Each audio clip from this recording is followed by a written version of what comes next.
Hello, my dear student. Welcome to our channel Noble Academy Learning Hub. વિદ્યાર્થી મિત્રો, આપણે આજે સ્વાધ્યાય 1.1 જોઈશું. પ્રકરણ નંબર 1 વાસ્તવિક સંખ્યા સ્ટાન્ડર્ડ 10th મેથ્સ બેઝિક નું. પ્રશ્ન નંબર 2 તરફ. નીચેના આપેલા પૂર્ણાંકોની જોડી ગુસા અને લસા શોધો. અને ગુસા ગુણ્યા લસા બરાબર બંને પૂર્ણાંકોનો ગુણાકાર થાય તેમ ચકાસો.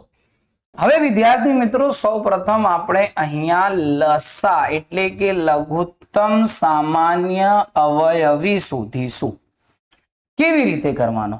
તો યાદ રાખો, લસા એટલે બધી જેટલી સંખ્યા આપેલી હોય ને તેમ તમામ સંખ્યાનો અવયવ, એટલે કે બંનેની ગણતરી સાથે કરવાની. આ બંનેની ગણતરી સાથે કરવાની. કેવી રીતે હું બતાવું તમને. આ બંનેના અવયવ સાથે પાડવાનો 26 અને 91 ના. ચાલો, તો હવે 2 થી ભાગ ચાલશે. 13 દુ 26, 91 નો 91, 2 વડે નહીં ચાલે. પછી અહીંયા 7 વડે ભાગ ચાલશે. 13 સિત્તા 91, પછી 13 નો 13, પછી જુઓ વિદ્યાર્થી મિત્રો, 13 એકુ 13, 13 એકુ 13. તો વિદ્યાર્થી મિત્રો, આ જે કર્યું છે ને એ લસા છે. તમને એક વાર હું સમજાવું વિદ્યાર્થી મિત્રો કેવી રીતે કરવાનું. જુઓ,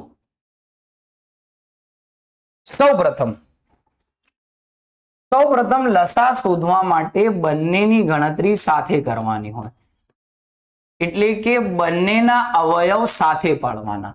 અને કેવા અવયવ પાડવાના? અવિભાજ્ય અવયવ જ પાડવાના. વિદ્યાર્થી મિત્રો, પ્રશ્ન નંબર 1 માં આપણે જેમ એક સંખ્યાના અવયવ પાડ્યા હતા ને, અહીંયા 2 સંખ્યાના સાથે અવયવ પાડવાના છે, એટલે કે 26 અને 91 ના સાથે. હવે અહીંયા 6 છે એટલે 2 વડે ભાગ ચાલશે. અહીંયા 1 છે, એકમ નો અંક, એટલે 2 વડે ભાગ ચાલશે નહીં. તો પેલે 2 વડે ભાગ ચલાવવાનો. તો વિદ્યાર્થી મિત્રો, 13 દુ 26 ને અહીંયા 2 વડે ભાગ ચાલશે નહીં. તો જે સંખ્યા આપેલી છે એ જ સંખ્યા રાખવાની. હવે શું કરવાનું? આગળ હવે વિદ્યાર્થી મિત્રો 13, અહીંયા 91 છે. તો વિદ્યાર્થી મિત્રો જુઓ, 91 ના 2 વડે ભાગ ચાલશે નહીં, 3 વડે નહીં ચાલે, 5 વડે નહીં, 7 વડે ચાલશે. 7 એકુ 7, 2 ઉપરથી ઉતાર્યો 1, 7 તરી 21, 0 0. અહીંયા 7 વડે ભાગાકાર કર્યો તો 91 નો 13 આવી ગયો. પછી આ 13 નો 13.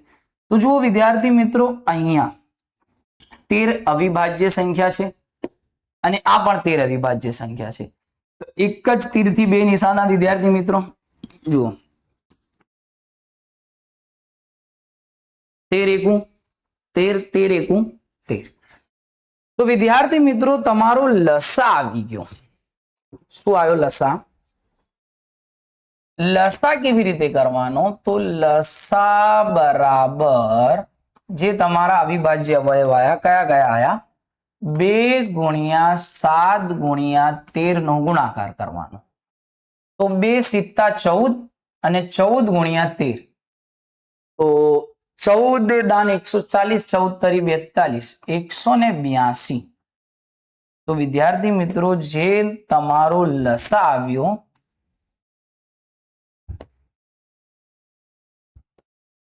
એ શું આવી ગયું? 182 લસા આવી. લઘુત્તમ સામાન્ય અવયવી. હવે શું શોધવાનો છે? ગુસા,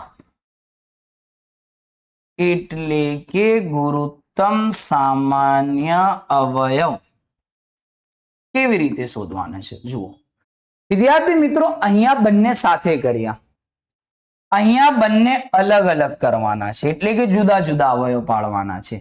26 ના ને પછી 91 ના. તો જુઓ 26, તો અહીંયા 2 વડે ભાગ ચાલશે. 13 દુ 26 અને પછી 13 કઈ સંખ્યા છે અવિભાજ્ય? તો 13 એકુ 13. પછી અહીંયા વિદ્યાર્થી મિત્રો 91, તો 91 7 વડે ભાગ ચાલશે. 13 સિત્તા 91 અને પછી 13 એકુ 13. તો અહીંયા આ બંનેના જુદા જુદા અવયવ પાડવાના અને આમાંનો સામાન્ય અવયવ લેવાનો. એટલે કે સામાન્ય અવયવ જે બંનેમાં આવે. તો 26 માં 26 ના અવયવ કયા થઈ ગયા? 2 અને 13, અને 91 ના 7 અને 13. આ બે અવયવ થઈ ગયા. અને આ બે અવયવમાં સામાન્ય અવયવ આમાં 13 છે અને આમાં પણ 13 છે, એટલે કે બંનેનો સામાન્ય અવયવ 13 થઈ જશે. તો અહીંયા તમારું ગુરુત્તમ સામાન્ય અવયવ શું આવી જશે? 13 આવી જશે.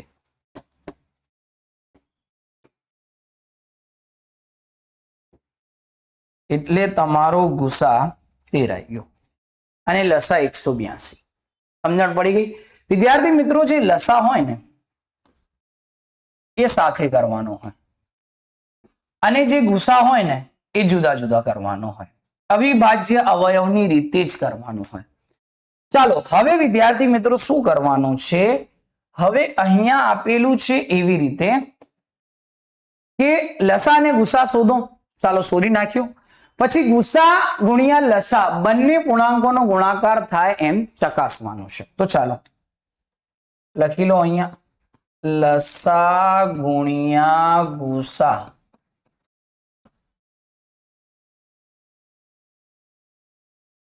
બરાબર a ગુણ્યા b, એટલે કે બંને પૂર્ણાંકોનો ગુણાકાર. તો લસા શું આવી ગયું?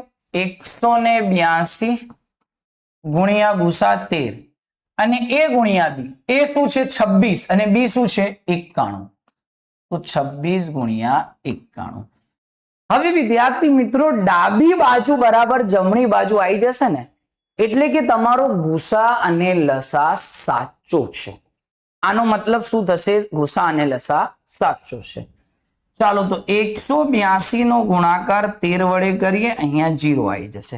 પછી 2 × 2 8 × 8 1 × 1, પછી 3 × 2 6 8 × 24 નો 4 વધી પડી 2 3 1 3 ને 2 5, પછી 6 6 8 ને 5 3 ને 1 23 66. તો વિદ્યાર્થી મિત્રો અહીંયા 23 66. પછી 26 ગુણ્યા 91 કરવાનો છે વિદ્યાર્થી મિત્રો. 0 9 6 54 નો 4 વધી પડી 5 9 નો 18 18 ને 5 23, પછી 6 1 6 2 1 2 6 4 ને 2 છે 3 નો 3 2 નો 2 23 66. એટલે કે વિદ્યાર્થી મિત્રો ડાબી બાજુ બરાબર જમણી બાજુ 23 66 બરાબર 23 66. એટલે કે તમારો ગુસા અને લસા બંને કેવો છે? સાચો છે. સમજણ પડી ગઈ વિદ્યાર્થી મિત્રો? ચાલો હવે આગળ વધીએ. 510 અને 92 નો ગુસા અને લસા બંને શોધવાના છે. તો પહેલા વિદ્યાર્થી મિત્રો આપણે લસા શોધી નાખીશું. લસા લઘુત્તમ સામાન્ય અવયવી. તો લસા શોધવા માટે એટલે કે બંને સાથે કરવાનું છે.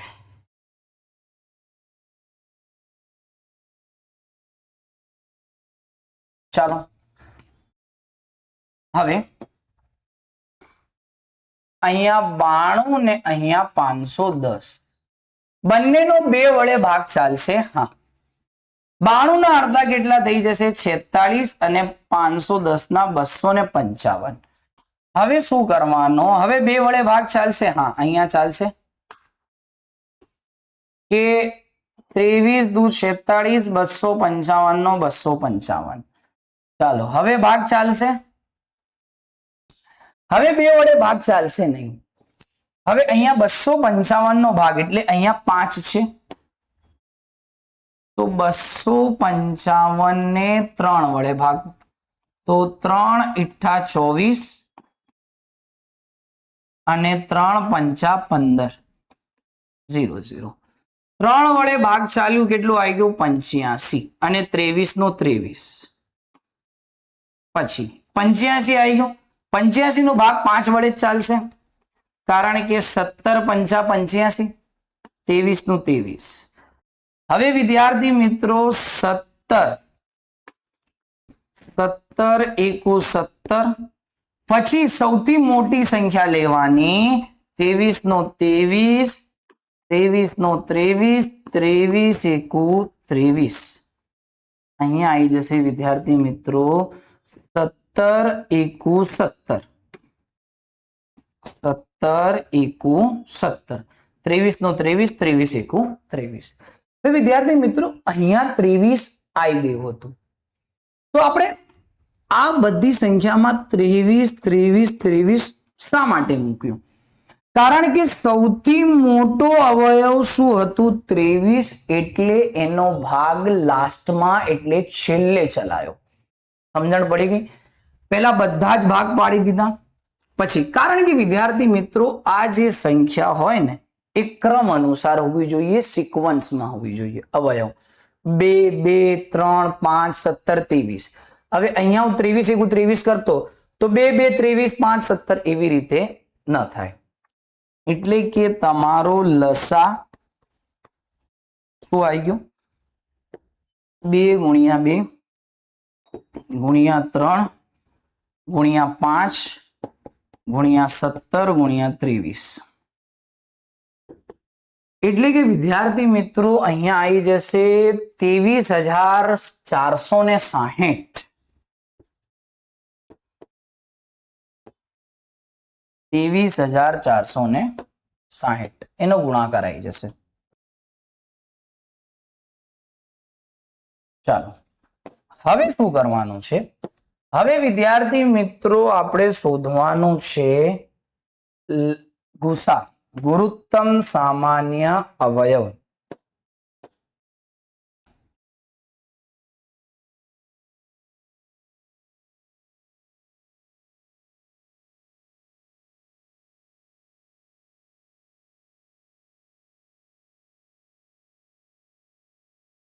ચાલો હવે વિદ્યાર્થી મિત્રો ગુસા શોધવાનો છે.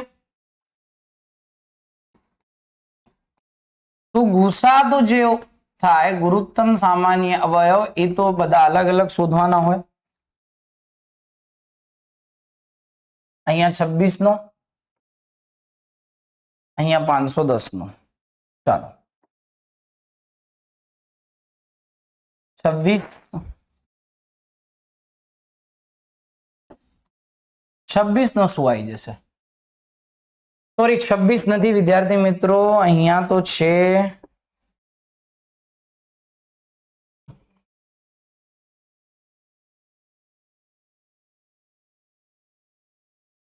ગુસા. અહીંયા પેલા 92 છે, તો 92 નો શોધવાનો. ચલો 92 નો તો 2 વડે ભાગ ચાલશે 46, પછી 2 વડે ભાગ ચાલશે 23, પછી 23 એકુ 23 એવી રીતે. હવે અહીંયા 510, તો ચાલો 510 નો 2 વડે ભાગ ચાલશે 255, પછી 255 નો ભાગ કઈ વડે ચલાવ્યો? 3, તો 85 આવી ગયું. પછી 85 નો ભાગ 5 વડે તો 17 આવી ગયું, અને પછી 17 અવિભાજ્ય સંખ્યા છે તો 17 એકુ 17. અહીંયા બંનેમાં સામાન્ય અવયવ કયા કયા છે? અહીંયા 2, અહીંયા 2. બીજા કયા છે? બીજા સામાન્ય અવયવ નથી, એટલે કે અહીંયા તમારો ગુરુત્તમ સામાન્ય અવયવ બરાબર શું આવી ગયું? 2 આવી ગયું. તો અહીંયા લસા અને ગુસા મળી ગયા વિદ્યાર્થી મિત્રો. હવે સંબંધ ચકાસવાનો છે. તો સૂત્ર લસા ગુણ્યા ગુસા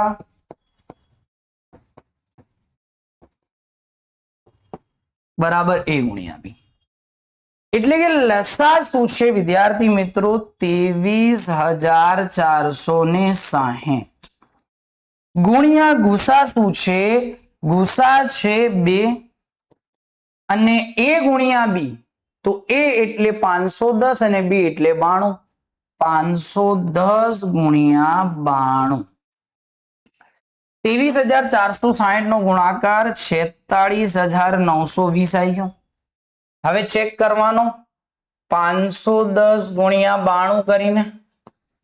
ચાલો 0, 9 ગુણ્યા 0 0, 9 એકુ 9, 9 પંચા 45. હવે 2 ગુણ્યા 0 0, 2 એકુ 2, 2 પંચા 10, 0 2 9 5 ને 1 6, 4 નો 4. જવાબ આવી ગયો 46,920 ડાબી બાજુ બરાબર જમણી બાજુ.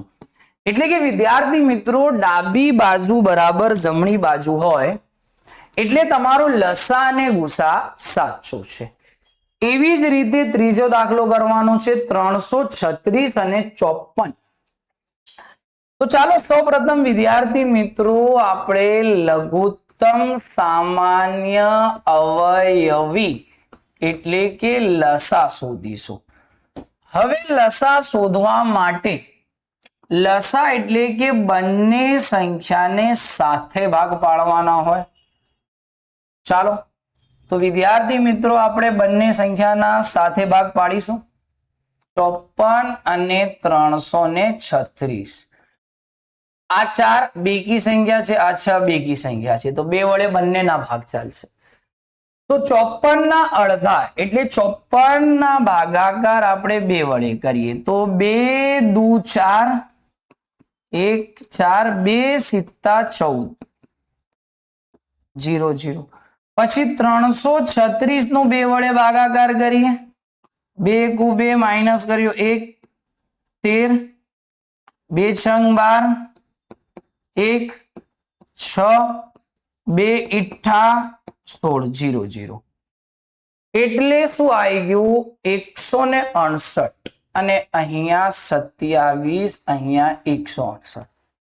હવે વિદ્યાર્થી મિત્રો 7 છે 8 છે તો આનો ભાગ ચાલશે નહીં, આનો 2 વડે ચાલશે. 168 ભાગ્યા 2 2 ઈઠ્ઠા 16 અને 2 ચોક 8 તો અહીંયા આવી ગયા 84. હવે આનો ભાગ ચાલશે 84 ના અડધા 42. પછી આનો ભાગ ચાલશે 21. સમજણ પડી ગઈ. હવે વિદ્યાર્થી મિત્રો અહીંયા 27 27 27. હવે 3 વડે 3 9 27 3 સિત્તા 21. હવે વિદ્યાર્થી મિત્રો આગળ કરવાનો 3 તરી 9. ચાલો 7 નો 7 પછી 3 એકુ 3 7 નો 7 પછી 7 એકુ 7. તો આના આવી ગયા અવિભાજ્ય અવયવ. તો અવિભાજ્ય અવયવ શું આવ્યા?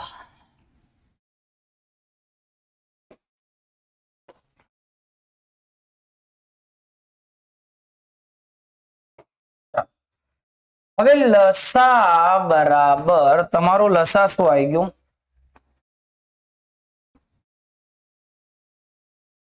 2 ગુણ્યા 2 ગુણ્યા 2 ગુણ્યા 2 ગુણ્યા 3 ગુણ્યા 3 ગુણ્યા 3 3 વખત છે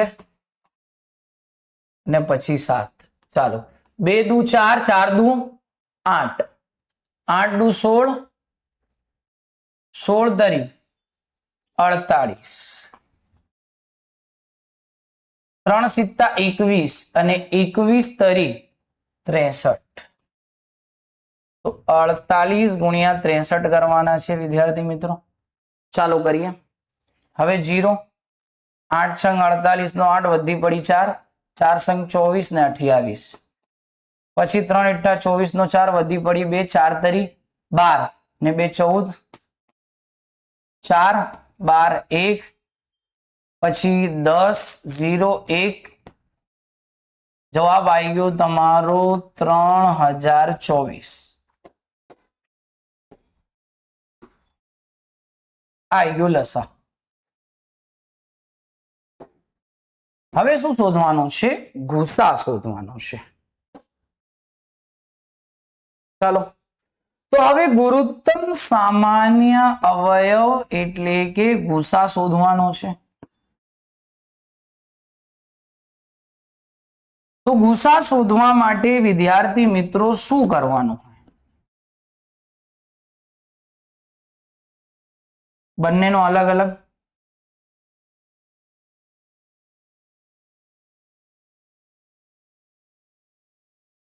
ચાલો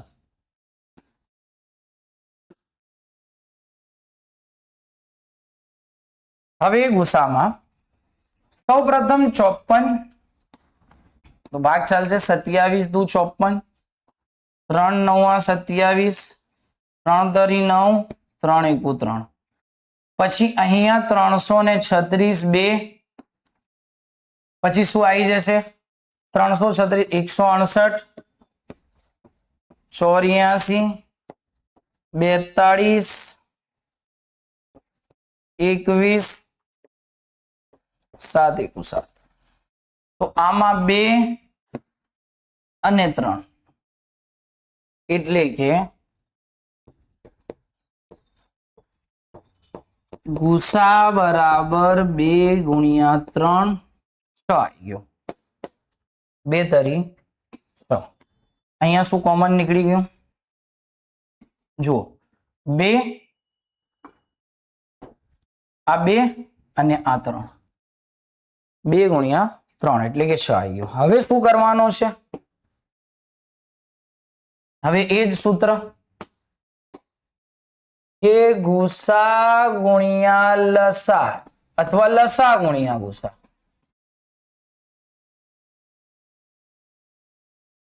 એ ગુણ્યા બી. ચાલો ગુસા શું આવી ગયું આપણો 6 3024 336 ગુણ્યા 54. ચાલો હવે 336 ગુણ્યા 54 કરવાનો છે.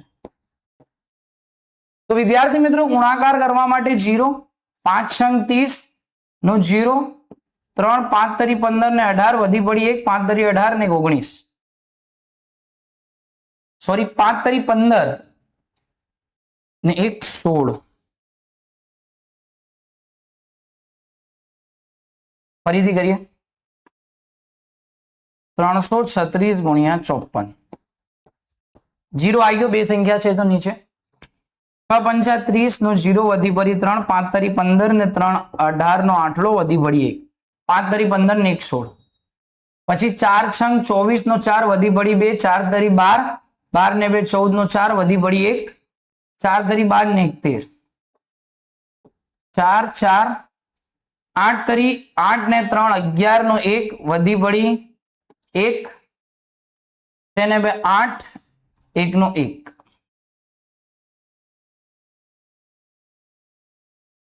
ચાલો હવે